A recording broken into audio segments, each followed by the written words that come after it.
हा विषय इतका महत्त्वाचा आणि इतका गरजेचा आहे की फक्त कल्पना करा की आज आपल्या घरात पाणी नाही आलं तर आपण इथपर्यंत येऊ शकणार नाही. इतका गंभीर विषय आहे आणि माझा 24 वर्षाचा अनुभव सांगतो की लोक अजूनही पाहिजे तेवढे गंभीर नाहीत. महापालिकेच्या सगळ्या महापौरांनी माझे तिथे व्याख्यान ठेवले, प्रदर्शन ठेवले, फोटो काढून कुठे कुठे पाठवतो आणि त्याच्यामुळे त्यांना काय कळलं होतं माहिती नाही मला.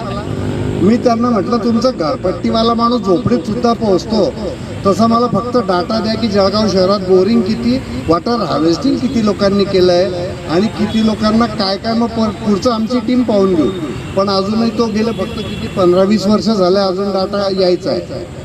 तर हे आपण जे सेवाभावी संस्था, एक लक्षात ठेवा की फोटो काढणं आणि फक्त सेलिब्रेशन हे तसं नाही आहे. हे it's a long term project आणि आपण प्रामाणिकपणे जर करू तर पुढच्या पिढीला मिळेल. पाण्याच्या किती गंभीर समस्या आहे. साऊथ आफ्रिकेत मी केपटाऊनला जाऊन आलो, कॅपिटल म्हणजे राजधानी तिथली, आणि आज ड्राय शहर म्हणून घोषित केलं आहे. आणि हे मागचं जे पोस्टर आहे पेट्रोल पंपाचं की अपने आपको बदल वरना ऐसा होगा कल, पेट्रोल डिझेल जल, तर आज तिथे पाणी सुद्धा एका परिवाराला प्यायला 25 लिटर फक्त पाणी देतात. आंघोळीचा वगैरे विषय नाही आहे. आणि जळगावातही पाण्याचा उपसा 2000 खूप गंभीर समस्या होती आणि या भूजल पुनर्भरण अभियानामुळे जवळजवळ 3000-4000 लोकांनी हे सिस्टम लावली त्यावेळेला. तर आजपर्यंत 20 वर्ष हे खेचून घेतलं गेलं, पण पाण्याची पातळी खूप खालती जाते. आता हे मेरून तलाव जे आपल्याला दिसतंय, सगळे आजूबाजूला 2-3 करोडचे फ्लॅट्स तुम्ही बिल्डर लोकांनी बनवले.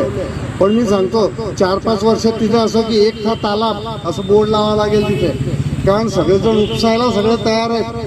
पण पाणी कुठून येणार? जमिनीखाली पाण्याची खाण नाही किंवा कारखाना नाही आहे.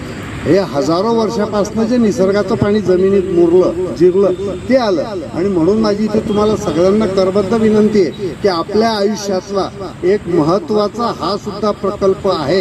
एवढं गंभीरतेनं तुम्ही जर घेतलं सगळ्यांनी तर मला वाटतं की मी महापालिकेला सांगितलं की तुम्ही लाखो रुपये, करोडो रुपये खर्च करता, भूजल पुनर्भरण अभियान राबवा. मी स्टॅम्प पेपरवर लिहून देतो की जळगाव शहराला 100 वर्षही पाण्याची समस्या येणार नाही. पण अनफॉर्च्युनेटली मला जेवढं सिन्सिअरली लोकांनी करायला पाहिजे जी अपेक्षा आहे ती स्वतःसाठी, लोकांसाठी नाही. आपलं पाणी आपल्याला कामात येणार आहे.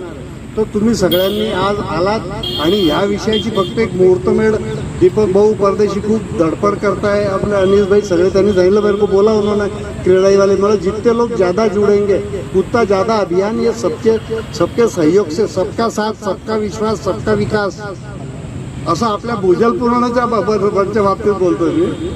तर आपण सगळ्यांनी हा अभियान फक्त औपचारिकता न ठेवता गंभीरतेने करावा. मी 24 तास 24/7 आपल्या सगळ्यांच्या सोबत आहे आणि आपण हा अभियान जास्तीत जास्त जोशमध्ये उचलावा आणि जळगावची तरी समस्या किमान दूर करावी. आणि आपण नक्की कराल हा विश्वास व्यक्त करतो आणि थांबतो. जय हिंद, जय महाराष्ट्र.